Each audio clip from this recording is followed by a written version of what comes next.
Әхмәтзәки хәзрәт Сафиуллин исемендәге тәгълим үзәгендә дини китаплар милләтебез хәзинәсе күргәзмәсе узды. Биредә гаилә мирасы булып сакланучы борынгы китаплар, шамаилләр, Коръәннәр тәкъдим ителде. Иң кечкенә һәм иң борынгы экспонатлар турында катнашучылар безгә үзләре җиткерде. Нәфисә Төхфәтуллина 40 ел гомерен мәгариф өлкәсенә багышлаган кеше. Заманында үзе дә югары Нурлат музеен җитәкләгән. Күргәзмәгә шунда сакланучы дини китапларны алып килгән. 19 гасыр башларында нәшер ителгән Коръән васият итеп калдырган берсе. Минем ушымда, кулымда ушка сыярлык кына кичкенә Коръән. Аның тарихы искиткеч зур. Тарихы башланып китә. 1937 елда безнең авылда имам булып торган карт мулла бабайны кулга алалар. Һәм архангельскларны заталар. Бу башка дини китапларын конфисковать итәләр.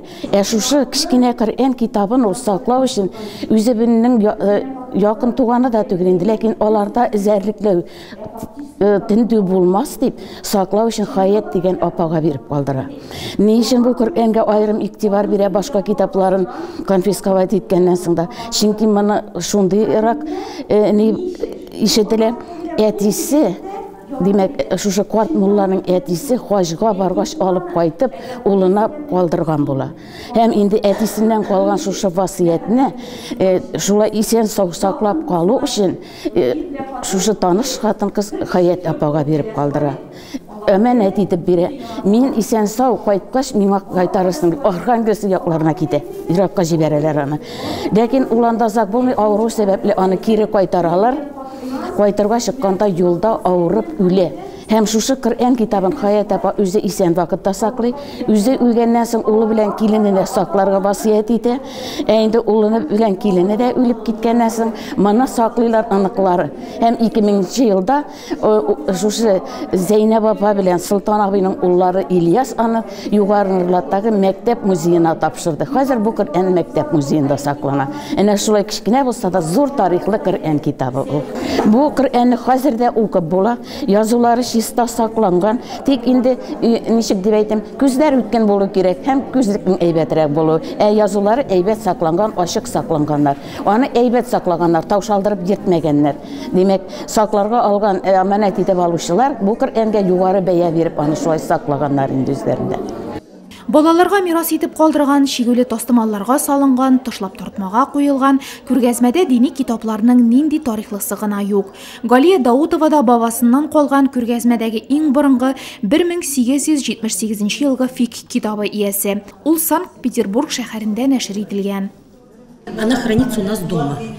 Дома я живу с мамой своей семьей, и она поэтому у нас хранится.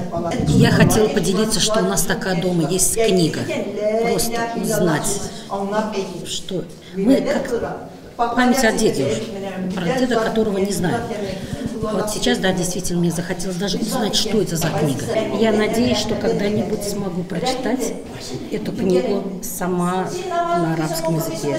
Очень надеюсь. У меня сын тоже сейчас в религии, он читает намаз. Күргәзмәне район мөхтәсибе Ирек хәзрәт Сәйфуллин Коръән аятлары белән башлап җибәрде.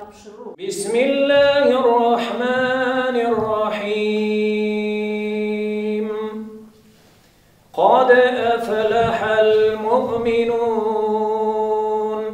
الذين هم على صلاتهم خاشعون.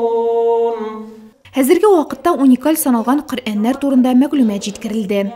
Коръәнгә хөрмәт ислам дөньясында, мөселман дөньясының татармы, я булмаса башкортмы, я булмаса үзбекме, милләтенә карамастан шундый хөрмәт, аны мәңгеләштерү, аны саклау, аны киләчәктә буыннарга ирештерү юлы изгеләрдән саналган.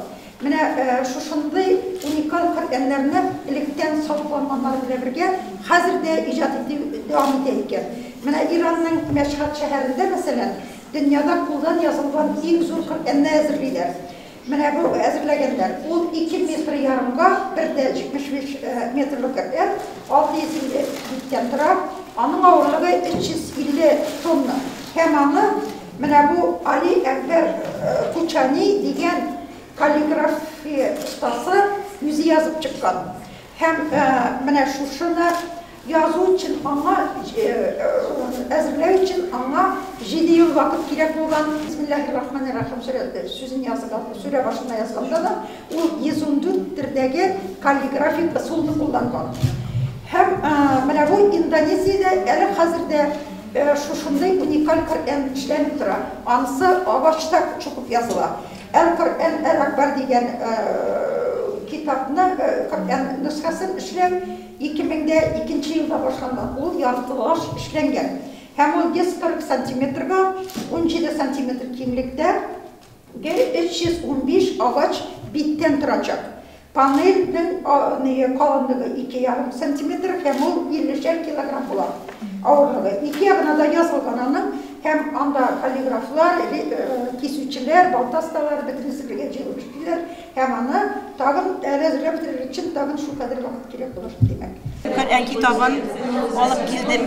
Bu benim özümden kitap deyip aytılmayız. Bizning Galavudinovlar oilasiniki tugul, Ziyalılovlar oilasi bizning oilamizga qo'shilgan Halide Ismoil qizining anisi berib qoldirgan, yetkar bo'lib saqlangan Kur'an kitobini olib keldim. O'zingiz ko'rib turasiz, mana u qo'ldan qo'lda burundan bo'nga ko'chib kelgan. Mana shunday holda bo'lsa da saqlangan. Bu bugun mana ko'rgazmada qizil boshli silgiga itirib kelgan edi. Mana shu bugungi ko'rgazmada siz ko'rib turasiz. Bu kitoblar mana shu holda saqlangan. Indigina tisga kirmasdan dema onu saqlaganlar. Mana osh yog'lig'ina yamovlari solingan. Bu qizil boshli silgiga itirilgan. Ko'rgazmada bir turli holda saqlangan Kur'anlar, ular yodgor etib saqlangan. Har birisi nidir yenchikda, bol shelde, qizil boshli silgida. Shunga ko'ra har bir kishiga, har bir oilaga u yodgor bo'lib saqlangan. Bu xazina, biz bu xazinani bir narsa bilan dinlay olmaymiz. Bugungi ko'rgazmada aytib ketasi kerak. Mana bu kitoblar ta'lim üzerinde o'qishi, magalimlar o'qishi bizning studentlarimiz öz derslerinde mana maturit qilib ularni tashkilotganlar, ularga ikkinchi turmush berganlar, yangilik kiritganlar. Mana aytasi kerak, u bizdan sinda tamam ko'p yillar saqlana mana bu tashliqda. Mana ko'rib turasiz.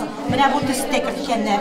Mana bu bizning mana bu salfetlarimiz sadaqaga berilgan.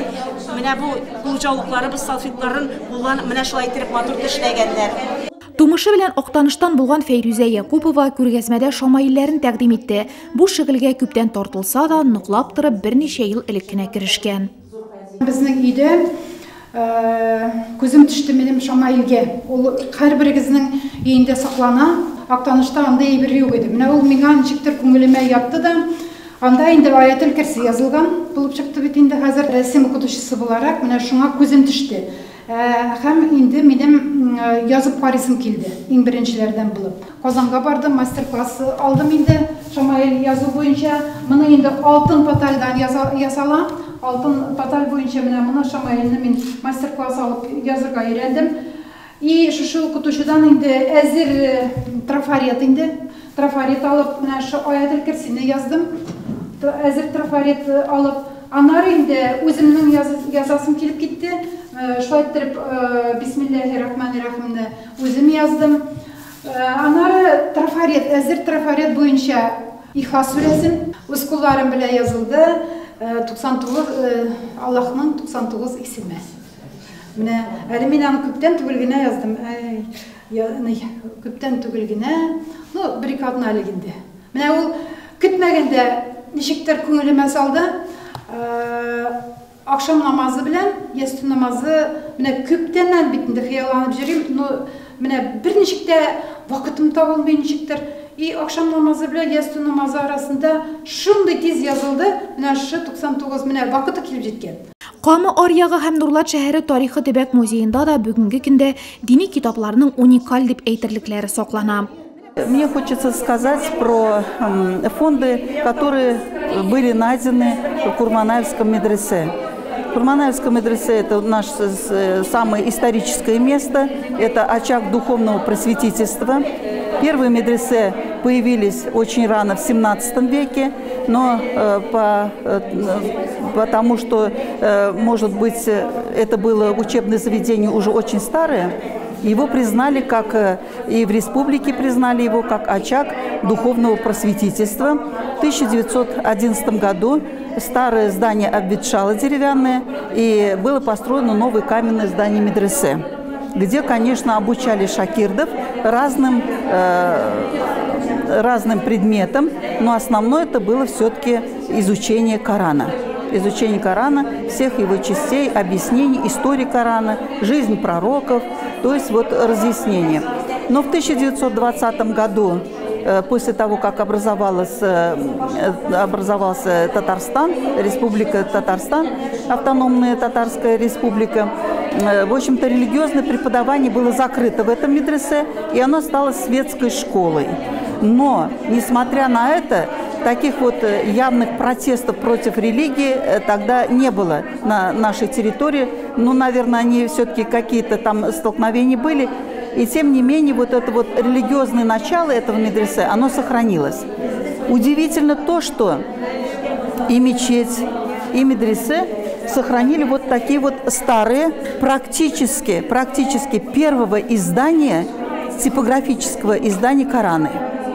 Это ведь до этого Кораны писались вручную, а в 1787 году по указу Екатерины II казанские имамы собрали все суры Корана, сделали разъяснение, в общем-то, правильное написание, и по велению Екатерины II был издан первый типографически напечатанный Коран.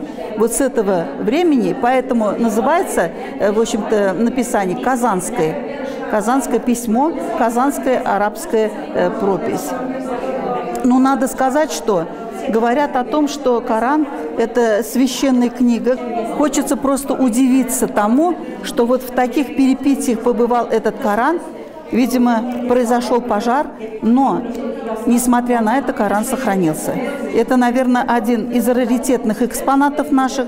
Дело в том, что только как его сейчас сохранить, вот это, конечно, проблематично. Но, тем не менее, вот мы сегодня принесли показать, что это священная книга в сохранности. И практически все суры и аяты читаемы в этом Коране. И этот Коран с разъяснениями, он, видите, да, вот печатался он, и разъяснения давали не на татарском, ведь Коран его читать нужно на арабском языке, несмотря на то, что есть на татарском языке разъяснения, но читающий всегда читает на арабском языке. И здесь вот есть разъяснение непонятных слов, непонятных аятов, еще дается полное объяснение. Вот такие были, в общем-то, разъяснения в Коранах. Есть вот такой Коран тоже. Вот, видимо, кто-то его читал, Коран. Здесь вот есть автор прочитания. И тоже он сохранился помельче, шрифт помельче, но тоже практически такой же. Значит, нужно сделать вывод о том, что все-таки это очень старые Кораны. Это все-таки 18-19, в крайнем случае, вот такие вот периоды. Dini kitaplar millətimiz xəzinəsi күргəzməsinə kilişlər hər üstəl yanında uzaq tutab, eksponatlar bilan tanışdı. Təsirlərin biz də yazdırıb aldıq. Күргәзмә искиткеч менә бүген мин инде менә күрдем менә бу язуларны әймә Фирүзә Назипова ясаганнарын искиткеч батыр шулай бу кеше мин моны телевизордан менә карап мин кеше ясый дип уйламадым да бу берәр теге аппаратта нидә дип язылар менә исем китте минем рәсем буенча укытучымда иде ул исем китте ул үзе шушыларны ясый бик матур үземдә китап алып килдем бит инде бүген бабамның әнинең бабасының китапларын алып килдем Коръән сүрәләрен һәм инде шакатам шушындый менә шуннан да иске бит инде иске дип тә әйтеп булмый менә Коръән элекке заман Коръәннәрен дә шулай саклап кала алганнар гаиләләр ул бит инде бик мөһим чөнки инде теге алдын бәрдем түгел ул китаплар безгә кирәк әйбер бит инде әйме аны шушылар бабайлар безгә саклап килгән хәзер инде менә безгә алар безгә килеп җиткән Алла теләсә иншалла безнең балаларга да аны тапшырырга булсын алар да аңласын аларның нинди кирәкле икәнлеген Гаилә яткәрләренә шундый сакчыл караучыларның берсе Гөлназ Салахова. Кызы Камилә белән күргәзмәгә Шамаил һәм борынгы дисбене алып килгәннәр. Моны минем әтинең әнисе минем Зүрән иде инде. Мин Руй аби Бикүле авылында яшәүче Гарифуллина Минруйның истәлеге булып калды. Алар инде 1978 елда bizning әнигә минем апаны тапкач, бишеккә баланың башасына куярга дип бүләк иткәннәр. Шуннан соң инде мин тугачта минем бишек баш астыма куйганнар бу дыгаларны. Әлбәттә инде мин апа үзенең балаларына, мин үземнең балаларыма баш астына куеп, шушы дыгалар белән шулай үстерәбез инде балаларыбызны. Һәм әлбәттә инде мин киләчәктә менә шушы дыганы Аллаһ теләсә менә реставрациягә биреп, үземнең балаларыма бирергә дип өметебез бар инде шулай киләчәк буынга минем балаларыма тапшырырга. Шундый исәпләр бар безнең. Тагын бер әйбер алып килдек инде, бу дисбе. Бу минем әнинең әнисе, минем Аглиуллина Минибаян әби. Мин аны үз әбием дияйдем. Ул үз куллары белән эшләнгән дисбе алып килдем. Гаилә архивларын уктарганда искиткеч табылдыкларга тап буласын кайчак. Алар белән киләсе буыннар да хозурлансын, укысын, өйрәнсен өчен кадерләп саклау һәм илтеп җиткерү зарур. Күргәзмәгә килүчеләр шундый өмет ният белән таралгандыр мөгаен. Шулай була калса, милли мәдәниятләр һәм гореф-гадәтләр елында тиңе булмас мирасыбызны саклап калуга һәркем кечкенә генә булса да үз өлешен кертә алыр иде. لا إله إلا الله وحده لا شريك له له الملك وله الحمد يحيي ويميت